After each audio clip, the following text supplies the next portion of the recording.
시편이 바로 앞에 나오는 그 편과 본래 하나의 시였을 것이라 그렇게 말합니다. 이 견해가 옳다면은 이 시편 9편에 비추어서 반드시 시편을 읽어야 할 것입니다만은 혹 그렇지 않더라도 시들을 늘 함께 읽는 것이 좋습니다. 우리가 모세의 율법을 공부할 때 확인했지만은 율법이 613개인데 각각 따로 있질 않고 함께 하나님의 거룩한 교훈을 마치 레기 같으면 그림을 청사진을 보여주듯이 거룩한 교훈을 제시하는 것처럼 150편의 시들도 그렇습니다. 시인은 그리스도의 영이신 성신의 영감을 받아 거룩한 시를 썼는데 우리가 이 시들을 늘 함께 읽어 나가면서 그리스도의 심정에 점점 이르게 될 것입니다. 지금은 시편을 처음 배우는 터라 우선은 각 시의 줄거리와 요지와 교훈을 살핍니다마는 교회 여러분들은 힘이 닿으시는 대로 시편들을 늘 견주어서 읽어보시면 좋을 겁니다. 줄거리 보죠. 1절부터 3절 제1년이 되는데 환난 때에 시인이 악인을 심판해 주실 것을 하나님께 탄식하며 간구합니다. 4절부터 11절까지는 악인이 교만한 생각을 품고 거짓과 폭력으로 자기 세상을 세워나가려 하는 모습입니다. 12절부터 16절까지는 여호와께서 일어나셔서 악인의 생각을 다 감찰하시고 그들을 심판하시는 내용, 이 시인의 간구를 통해서 드러납니다. 17, 18절은 여호와께서 겸손한 자의 기도를 들으신 것을 시인이 구하면서 그 의로운 심판을 바랍니다. 말씀드린 대로 이 시는 시인의 절절한 간구로 시작해서 하나님의 들으심으로 끝납니다. 시인이 악인의 심판을 간절히 구하면서 시를 시작하는데 시 끝날 무렵에 보면 주는 겸손한 자의 소원을 들으셨나니 합니다. 악인을 묘사할 때는 교만이라는 말을 두 번 썼지요, 분명히. 아직 하나님의 심판은 시행되지 않았습니다마는 시인은 그 심판이 틀림없이 이루어질 것을 확신합니다. 세상에 속한 자로 다시는 위협지 못하게 하시리이다. 어려운 현실에 있어서 시인의 믿음이 흔들립니다마는 시를 읽어보면 이 대목에서 흔들렸구나 느낄 수 있는데요.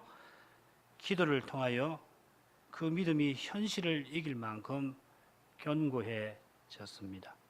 이것이 사실상 기적입니다. 우리가 믿는 것 자체가 기적입니다마는 우리의 믿음이 견고해지는 것도 기적입니다.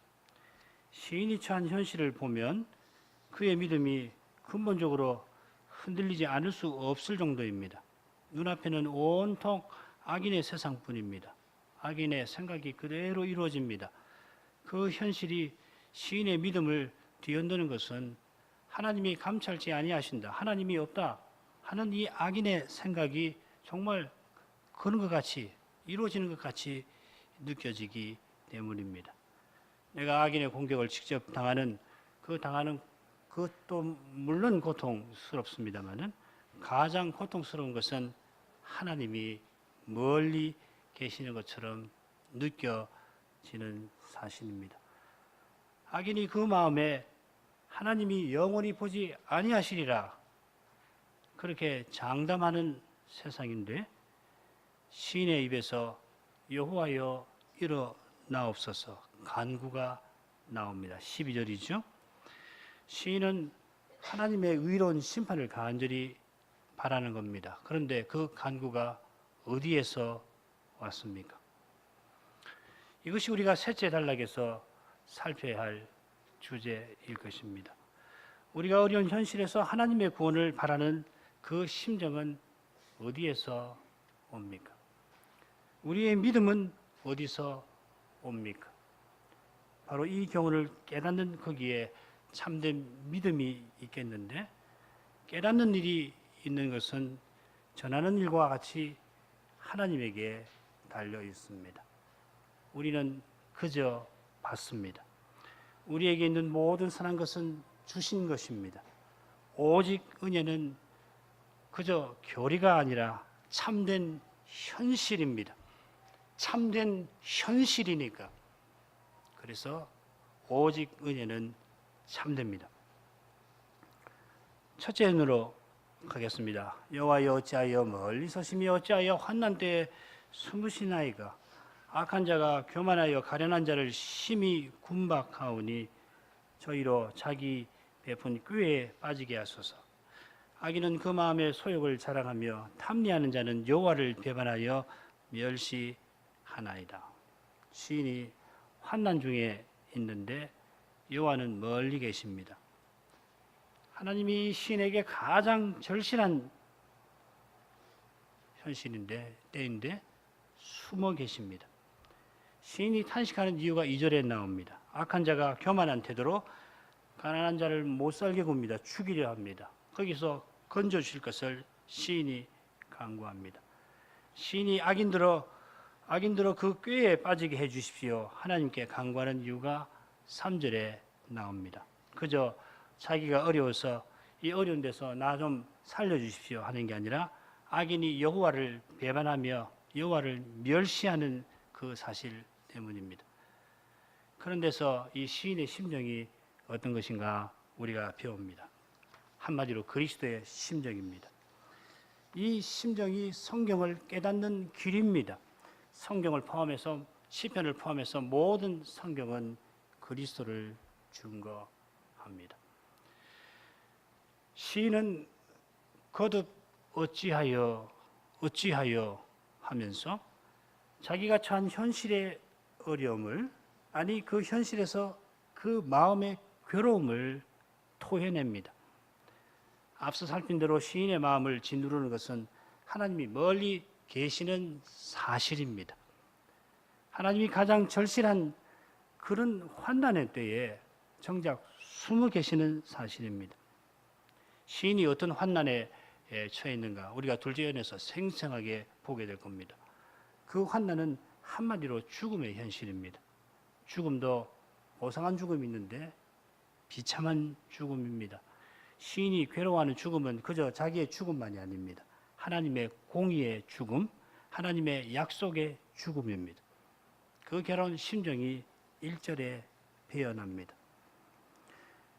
이 시인은 여호와의 공의를 위해서 기꺼이 죽을 수 있습니다. 하나님의 약속을 이루기 위해서 기꺼이 자기 생명을 쏟을 수 있습니다.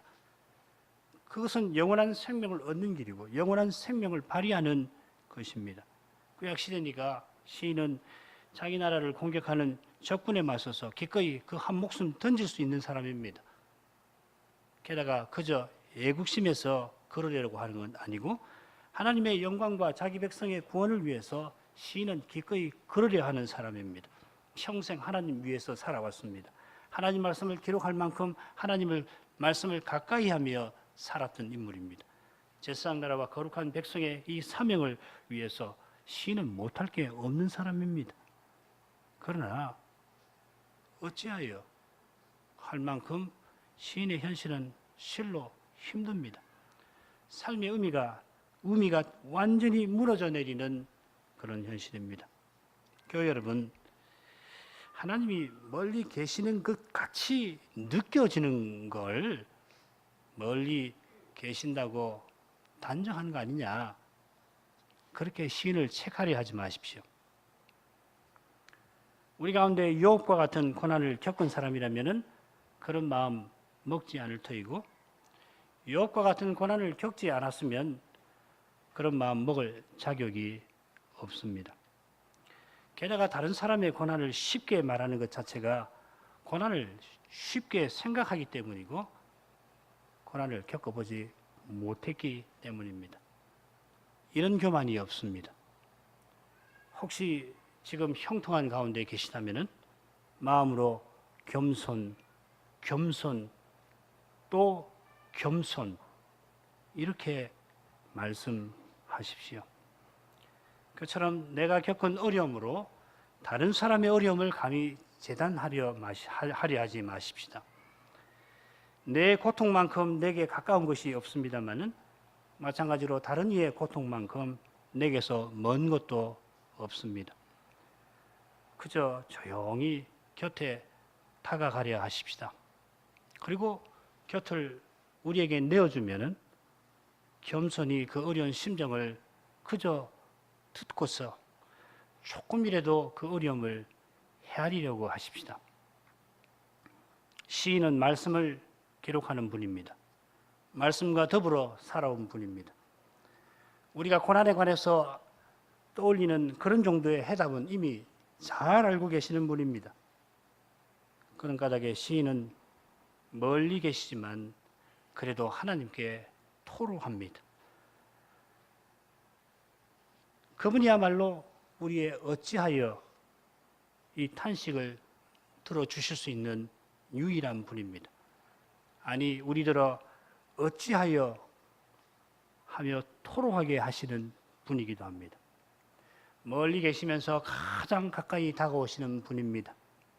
하나님 외에 누가 우리가 어찌하여 하는 탄식하는 것을 제대로 들어줄 리가 있습니까?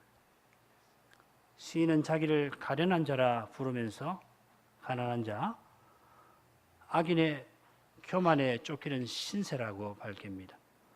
그의 형편은 악인들이 자기의 베푼 꾀에 빠지게 하소서 간구하는 거기서도 짐작을 할 수 있습니다.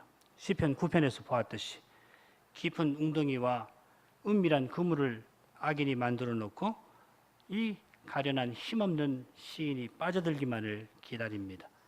쫓기는 신세와 빠지는 형편은 악인을 맹수와 사냥꾼으로 그려냅니다. 시인은 굶주린 맹수 앞에 도망치는 약한 짐승과 같고 사냥꾼이 쳐놓은 은밀한 그물에 다가가는 어리석은 사냥감 같습니다. 이것이 시인의 가련한 형편입니다. 숲을 장악한 맹수와 사냥꾼 앞에 꼼짝없이 당하는 처지입니다. 여기에 악인의 교만함이 있습니다. 악인 앞에서 시인은 이미 죽은 목숨입니다. 아무도 악인을 방해하지 못합니다. 시인은 악인의 세상에서 도울이 하나 없는 처지입니다. 죽음의 현실에서 벗어날 아무런 힘도 방도도 없습니다. 하늘로 순례하는 신자가 이 악한 세상에서는 이렇게 가련한 자들입니다. 우리가 어린아이와 젖먹이들입니다. 우리의 도움은 오직 천지를 지으신 하나님에게서 옵니다. 시편 124편 8절.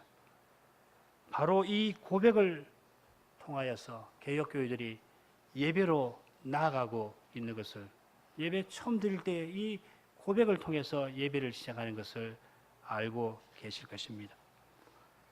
이 고백 바로 앞에 우리 영혼이 새가 사냥꾼의 올무에서 벗어남 같이 되었나니 하는 고백이 나옵니다. 우리의 예배는 이런 고백입니다. 안락한 의자에 앉아서 마음의 고요함, 평안을 추구하는 종교 예식이 아니라 죄와 사망의 현실에서 건져주시는 하나님에게 나아가는 것, 구원의 하나님이 천지를 지으신 사실을 기억하면서 그분의 도우심을 구하는 것, 그분의 은혜를 찬송하고 영원히 구원해 주실 것을 바라는 것입니다. 우리의 찬송이 어찌 차가울 수 있고 우리의 기도가 어찌 냉랭할 수 있습니까? 생사가 가름되는 죄의 현실에서 어떻게 사람의 얄팍한 감정에 우리가 휘둘릴 수가 있습니까? 우리의 마음이 유일한 도움, 유일한 구원, 유일한 소망이신 하나님 그분에게 향하지 않을 수가 있습니까? 바로 이런 데서 하나님의 말씀을 조차 예배한다 하는 개혁교회 예배의 소위 규제적 원리가 나옵니다. 나의 도움, 나의 구원, 나의 소망이신 그분이 내 심정도, 내 갈망도, 내 필요도 바르게, 내 원망도 바르게 표출할 수 있도록 말씀을 주셨습니다. 이 고백이 우리의 가난함을 바르게 깨닫는 데서 나옵니다. 우리는 우리가 얼마나 가난한지 모를 만큼 가난합니다. 가난한 시인은 우리의 도움이신 하나님에게 악인의 꾀를 무너지게 해달라고 간구합니다. 우리가 지난 시간 살핀 대로 악인이 치밀한 꾀로 시인을 죽이려고 하는데 그 치밀한 행위에 의하여서 악인이 자기 꾀에 빠지게 되기를 간구하는 것입니다. 교만한 악인이 맹수처럼 시인을 맹추격하는 중인데 추격하는 맹수를 사냥꾼이 그냥 탁 잡는 장면이 생각납니다. 맹수의 날카로운 이빨이 약한 시인의 목을 꽉 물려고 하는데 그 맹수 위로 그물이 던져집니다. 교만해서 자기 눈에 보이는 것이 전부인 것처럼 생각하는 악한 인생은 눈에 보이는 현실 위에 천지의 창조주가 계심을 알지 못합니다. 사람의 모든 꾀는 땅에 있고 사람의 모든 꾀가 닿을 수 없는 저 높은 곳에 하나님의 뜻이, 생각이 있습니다. 그분의 생각 아래 사람의 모든 꾀가 있습니다. 사람의 눈앞에 보이는 현실이 막다른 궁지여도 그 위에는 무한히 넓은 탈출구가 펼쳐져 있습니다. 악인이 자기 꾀에 떨어지기를 간구하는 이유가 3절에 나옵니다. 그 이유는 악인이 자기 마음의 욕심을 자랑하고 그 악한 욕심에 하나님을 배반하고 멸시하는 사실입니다. 여기 자랑한다는 낱말과 이 배반한다는 낱말이 중요합니다. 흔히는 이 자랑, 배반이라고 번역된 낱말들이 어떤 뜻으로 쓰이냐면 하나님을 찬양한다는 말로 쓰이는 말입니다. 이 똑같은 낱말을 가지고 하나님을 찬송한다, 찬양한다 무수히 번역이 되어 있는데 여기서는 정반대입니다. 악인이 마음에 욕심내는 것을 자랑하면서 하나님을 저주하는 것입니다. 찬양한다는 뜻인데 저주한다는 뜻도 있거든요. 같은 낱말. 앞서 시인은 자기의 고난을 언급하면서 악인의 교만을 지적했는데 그 교만이 결국 어떤 것인가를 여기서 이야기합니다. 악인은 높은 마음으로 자기를 자랑하고 하나님을 대적합니다. 신할 평지에 있었던 반역이 연상됩니다. 16절에 열방이 주의 땅에서 멸망하였나이다. 그 표현에서도 같은 이미지가 떠오릅니다. 이런 악인들에게서 하나님을 겸손히 믿고 사는 시인은 미움받습니다. 시인은 시편 8편에서 인생이 무엇이간데 하나님이 생각해 주십니까? 하고서 어린아이와 젖먹이같이 주님만을 의지하며 살아갑니다마는 자기를 높이는 사람들은 어린아이 같은 시인을 깔보고 하나님을 의지하는 신자를 미워합니다. 주님이 장터 아이에 비유해서 말씀해 주신 것처럼 악한 사람들은 자기처럼 하지 아니한다고 미워합니다. 이 세상은 자기처럼 하라고 강요하고 주님은 주님처럼 살라고 먼저 자기를 주십니다. 주님은 하나님의 영광을 위하시고 세상은 사람의 영광을 위합니다. 주님의 나라와 세상은 함께 가지 못합니다. 주님은 세상을 사랑하시지만 세상은 주님을 증오합니다. 주님을 증오하는 세상은 주님의 모습이 우리에게 드러나는 것을 견디지 못합니다. 여기에 신자의 고난이 있습니다. 상대를 제거해버리려고 하는 이 증오는 하나님 나라에 있을 자리가 없습니다. 하나님 나라에는 상대를 위해서 자기를 주는 거룩한 사랑만 있습니다. 이제 둘째 연으로 가야 되는데 이 부분이 시에서 가장 깁니다. 먼저 간단히 이 둘째 연의 줄거리를 생각하는 것이 좋을 듯합니다. 이 부분에는 악인의 말이 세 군데 나오는데 제2연의 처음 4절 그리고 마지막 11절 그리고 가운데 6절에 나옵니다. 4절과 11절에 나오는 악인의 말은 서로 비슷합니다. 하나님이 감찰치 아니하신다, 하나님이 없다 하면서 악인의 말이 시작되는데, 그 말이 하나님이 잊으셨다, 영원히 보지 아니하시리라 하는 말로 이어집니다. 중간에 악인이 자기가 요동치 아니하고 환난을 절대 겪지 않을 거라 자랑합니다. 이 헛된 자랑은 하나님이 감찰치 아니하시고 하나님이 없다는 거짓된 생각에서 나옵니다. 그 중간에 5절 그리고 7절부터 10절에 악인에 관한 이야기가 두 군데 나옵니다. 5절에서는 악인이 하나님의 심판을 받지 아니하고 오히려 견고한 길을 걷는 내용입니다. 그의 길에 거칠 것이 없습니다. 그는 자기를 대적하는 모든 자를 멸시합니다.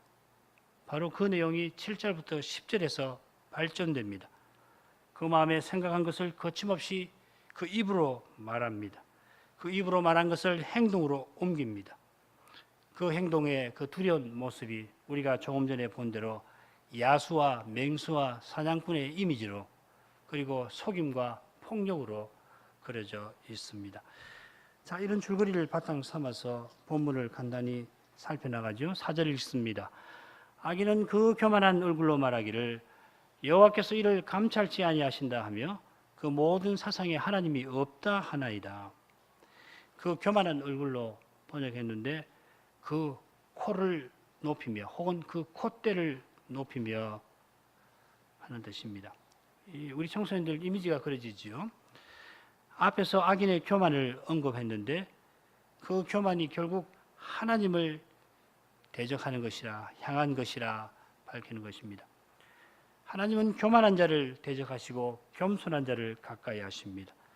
교만과 겸손은 그저 사람 사이의 태도가 아닙니다. 사람 앞에서 교만한 사람이 하나님 앞에서 겸손할 수 없고, 하나님 앞에 참으로 겸손한 사람이 사람 앞에서 교만할 수 없습니다. 시편 8편에 나오는 대로 하나님 말씀에서 자기가 무엇인지 알고 자기가 한낱 인생뿐임을 고백하는 사람이 겸손한 사람입니다. 그러나 시편 9편 마지막에 나오는 것처럼 교만한 사람은 하나님의 무서운 손에서 자기가 한낱 인생뿐인 줄 인정하지 않을 수 없게 될 것입니다. 겸손한 사람은 어린아이와 젖먹이처럼 하나님의 영광을 보고 기뻐 찬송합니다마는 교만한 사람은 사람의 영광을 자랑합니다. 악인은 여호와께서 이를 감찰치 아니하신다 합니다. 원문은 아주 간단합니다. 그가 찾지 아니하리라. 찾지 아니하리라. 비슷한 표현이 13절에 나옵니다. 감찰, 좋은 번역입니다만은 형벌이 좀 더 정확할 줄 모르겠습니다. 심판하지 아니하시는 하나님, 이 말만큼 거짓된 말이 없습니다. 하나님이 심판의 일을 아니하신다 하는 말은 하나님이 하나님 아니라고 말하는 것입니다. 아무리 이 세상에 죄가 많아도 세상이 이만큼이라도 유지되는 것은 하나님이 여전히 죄를 심판하시는 까닭입니다. 만일 하나님이 잠시라도 심판을 멈추신다면 세상은 그 죄로 무너져 버릴 것입니다. 악인이 당장에 자기 죄로 형벌받지 아니하니까 마음이 높아져서 하나님이 찾지 아니하신다, 형벌 아니하신다, 아니하시리라 말합니다마는 그가 그 오만한 말을 할 수 있는 것도 그 오만한 말을 내뱉는 바로 그 순간에 하나님이 찾고 계시는 까닭입니다. 여러분, 나중에 악인이 이것을 알고는 얼마나 놀라게 되겠습니까? 그분의 심판대 앞에서 혹은 하나님의 심판이 쏟아질 때 소름 끼치는 두려움이 그 마음을 압도할 것입니다. 그걸 깨닫기 전에는 악인이 그 모든 사상에 하나님이 없다 합니다. 하나님이 없다 하는 말은 하나님이 계시지 않는다는 것보다는 하나님이 계시지 않는 것과 다름없다 하는 뜻으로 하는 말입니다. 이걸 일러서 실천적 무신론, 실제적 무신론이라 합니다. 앞서 하나님이 찾지 않으시리라 했으니까 하나님의 존재를 인정을 합니다만 그런 하나님은 자기가 없는 것처럼 무시해 버리는 겁니다. 악인은 자기의 모든 생각에서 하나님을 무시합니다. 우리의 모든 생각에서 하나님을 모셔야 하는 건데 악인은 정반대로 합니다. 결국 모든 생각에서 하나님을 모시든지 하나님을 모든 생각에서 무시하든지 둘 중에 하나가 있을 겁니다. 하나님을 참으로 모시려면은 모든 생각에서 그분의 말씀을 좇아야 합니다.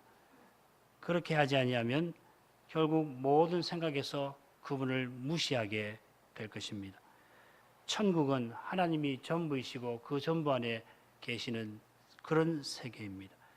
지옥은 하나님을 그 모든 생각에서 무시하여서 마침내 하나님의 선하신 앞에서 완전히 추방된 곳입니다. 하나님을 모든 생각에서 무시하는 거기에 이미 지옥이 나타납니다. 하나님을 조금이라도 무시하는 거기에 지옥의 모습이 보입니다. 그처럼 하나님을 모시는 거기에 하나님이 친히 그 선하신 얼굴을 드러내십니다.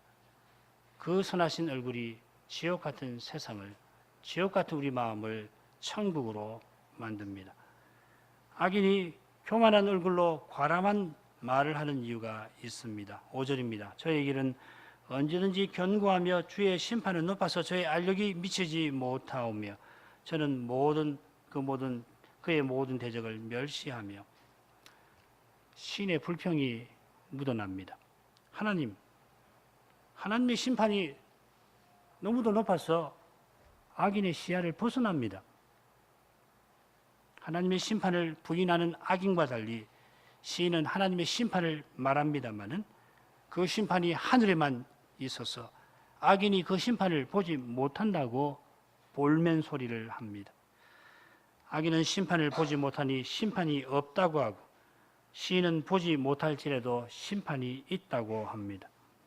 시인도 하나님의 심판에 관하여 잘 모르고 악인도 그와 비슷한 듯이 보입니다마는 그러나 그 차이는 실로 큽니다.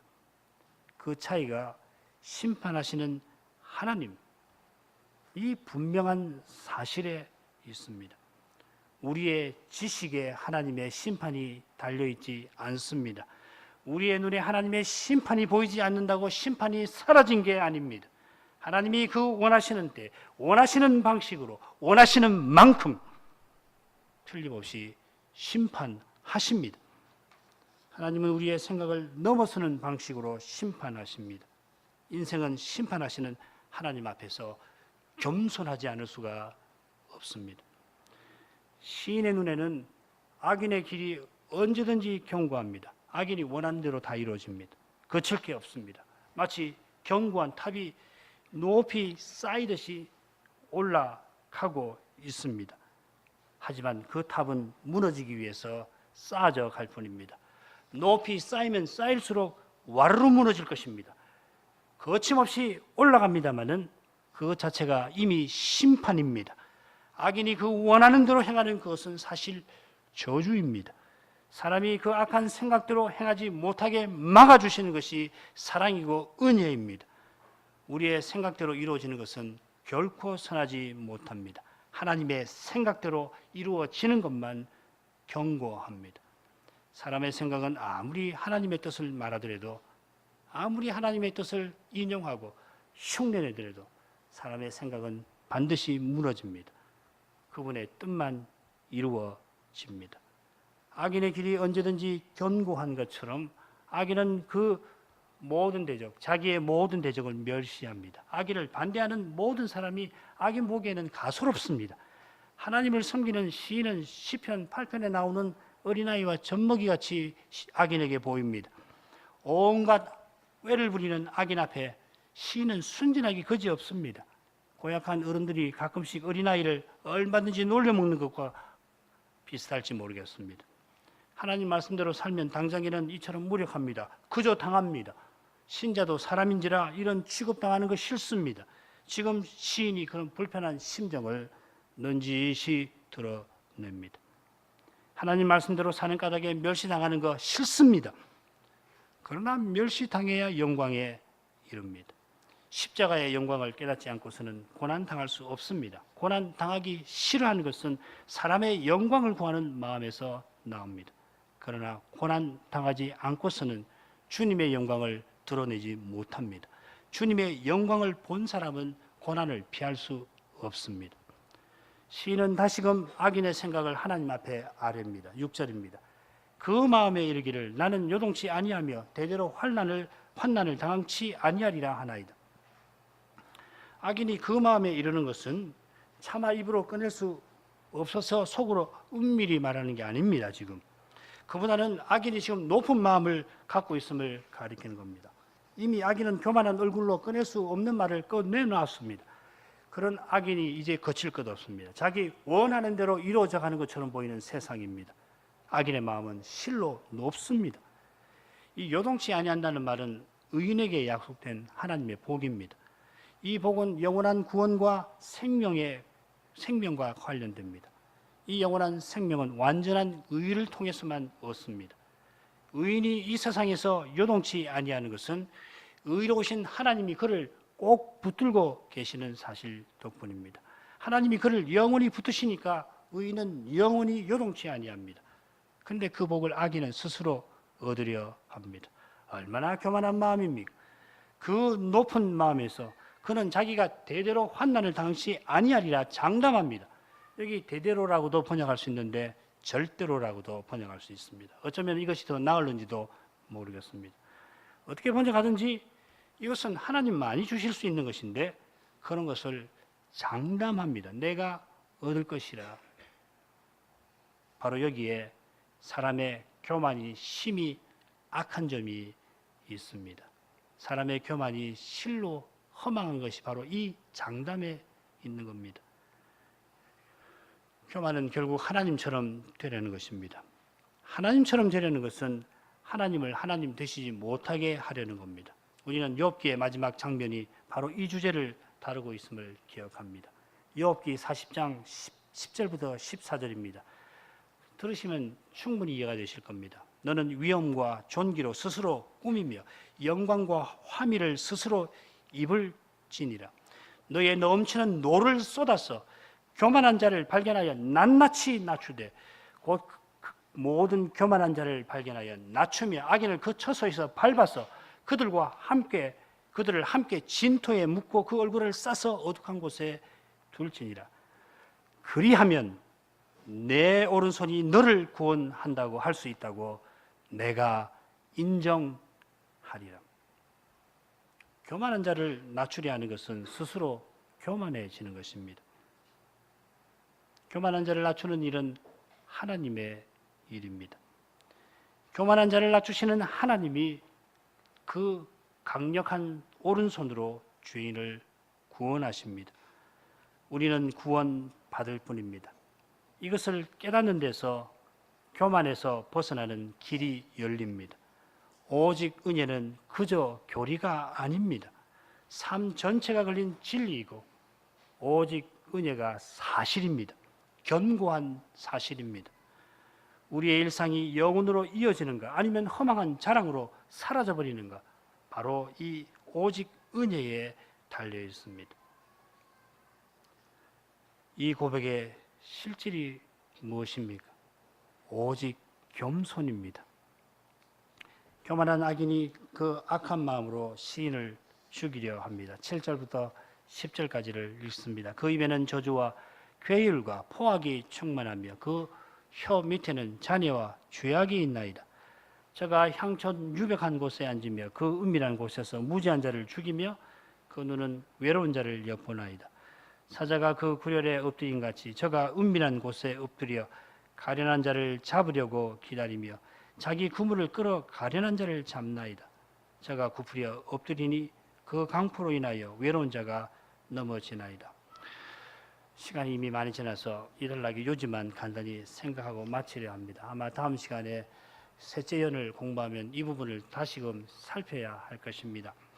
우리가 시편 9편에서 열방 곧 악인이 시인을 해치고 웅덩이를 해치려고 웅덩이를 깊이 파고 그물을 몰래 쳐놓은 거 살폈는데 여기서는 악인의 공격이 더욱 자세히 언급되어 있습니다. 9절에는 맹수의 잔인한 공격과 사냥꾼의 교묘한 공격이 언급되어 있는데 그것과 비슷한 이미지가 8절에도 나옵니다. 악인은 마을의 으슥한 곳에 숨어서 죄 없는 사람, 곧 힘없는 사람을 죽입니다. 악인의 공격들은 속임과 폭력을 결합한 형태로 이루어집니다. 이 속임과 폭력이 7절과 10절에 분명히 언급되어 있습니다. 악인의 입에는 저주와 괴휼, 곧 속임, 포악이 있고 그의 강포, 곧 폭력으로 힘없는 사람이 넘어집니다. 악인의 속임과 폭력 앞에 시인은 속수무책입니다. 말에 폭력에 벌벌 떨어야 하고 거짓의 속임에 속수무책으로 당해야 합니다. 그는 보이지 않는 적 앞에서 죽음의 두려움에 떨며 그런데도 어쩔 수 없이 죽음의 장소로 나가지 않을 수 없습니다. 시인은 마침내 부풀어 엎드리고 넘어집니다. 시인이 넘어지면서도 더욱 그의 마음을 짓누르는 일이 있습니다. 그것은 악인이 교만한 마음으로 자신하는, 장담하는 그의 생각입니다. 11절입니다. 제 마음에 이르기를 하나님이 잊으셨고 그 얼굴을 가리우셨으니 영원히 보지 아니하시리라 하나이다. 악인이 시인에게 행하는 그 모든 악행은 하나님이 잊으시고 그 얼굴을 가리시고 보시지 아니하신다는 악인의 확신과 붙어 있습니다. 그 사악한 확신이 악인의 입에서 저주와 함께 터져나올 때에 악인의 잔인한 폭력에 시달리는 시인의 경건한 마음은 죽음을 경험합니다. 이것이 시인이 시의 처음에 어찌하여 멀리 계시며 환난 때에 숨어 계십니까? 탄식하는 현실입니다. 바로 이 사실 때문에 우리가 고난을 감내하기가 참으로 힘듭니다. 시인의 어찌하여는 그저 사람이 납득할 만한 이유를 찾아보려고 하는 물음이 아니라 해답이 보이지 아니하는 절망에서 나오는 탄식입니다. 그런데 여러분, 절망의 수렁에 추락한 시인에게서 여호와여 일어나소서 간구가 나옵니다. 악인이 교만한 얼굴로 말하고 높은 마음으로 말했던 그 표현들이 다음 시간에 보겠지만 시인의 간절한 이 기도에 삼면에 그대로 나옵니다. 그의 간절한 기도는 구원의 확신으로 물들어 갑니다. 구원의 확신이 절망하는 인생에게서 나올 수 없듯이 참된 기도도 우리에게서 나올 수 없습니다. 우리 입에 아바 아버지여 하며 터져 나오는 그 탄식의 기도는 우리 마음에서 역사하시는 성신에게 옵니다. 바로 그 성신에게서 우리의 믿음이 옵니다. 모든 좋은 것이 하나님에게서 옵니다. 우리의 형편이 온갖 악한 것만 있는 그때에도 그래서 소망은 사라지지 않습니다. 참 소망은 우리 밖에서 우리에게 오는 까닭입니다. 기도하겠습니다. 자비하신 아버지, 구약의 시인이 죽음의 현실에서 하나님께 탄식하며 그리스도의 심정을 토해낸 것을 함께 살폈습니다. 소망이 우리 바깥에서 나오는 그 사실이 언제든지 우리에게 빛이 됩니다. 그 사실을 잊어버리는데 우리의 비극이 있습니다. 우리는 믿음도 우리의 것이라 생각합니다. 기도도 내가 하는 것이라, 내 공로다, 내 활동이라 여깁니다. 그러나 우리의 숨결도 우리의 것이 아니고 우리의 생명도 그러합니다. 모든 선한 것이 하나님에게서 옵니다. 악만 보이는 현실에서도 하나님을 소망할 수 있습니다. 소망할 마음도 성신이 주십니다. 그런 까닭에 말씀이 절실합니다. 말씀이 우리의 어둠을 밝혀주십니다. 안식일이 저물어가는 이제도 겸손히 눈을 들어 영원한 안식을 바라봅니다. 예수님 이름으로 기도합니다. 아멘.